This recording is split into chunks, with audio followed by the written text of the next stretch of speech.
ரோட்டில் துப்புறது, குப்பையை வீசுறது பார்த்தாலோ, பப்ளிக் பிளேசஸை சுத்தமாக வைக்காமல் இருந்தாலோ கோபம் வரணும். ஒவ்வொரு தடவை பிளாஸ்டிக் குப்பையை பார்த்தாலோ, அதை எரிக்கிறது பார்த்தாலோ வருத்தப்படணும்.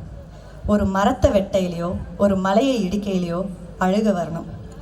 நம்ம போனதுக்கப்புறம் நம்ம குழந்தைகளுக்கு அண்ட் பேர குழந்தைகளுக்கு இப்படி ஒரு பூமியை விட்டுட்டு போகிறோமேன்னு நினச்சி வருத்தப்படணும். இப்படி நம்ம எல்லாருமே இருந்தால் நிறைய விஷயம் டாலரேட் பண்ண மாட்டோம், தட்டி கேட்போம். நம்ம தலைமுறை நிறைய தப்பு பண்ணிருச்சு, இன்னும் பண்ணிக்கிட்டே தான் இருக்கும். பட் நம்ம குழந்தைங்க இதை பார்த்து வளர்ந்தா இது எங்கே போய் முடியும்?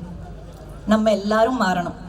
நம்ம ஸ்கூலில் தண்ணி, மரம், மண், செடி எல்லாமே தெய்வம் சொல்லி ஜல பூஜை, விருட்ச பூஜை நிறைய செய்வோம்.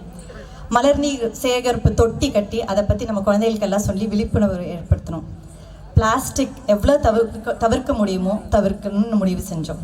One use plastics, pens, plastic lunch boxes, even sticker போட்டு வைக்கக்கூடாதுன்னு எல்லாரும் குங்குமம் வச்சுக்கலான்னு முடிவு பண்ணோம்.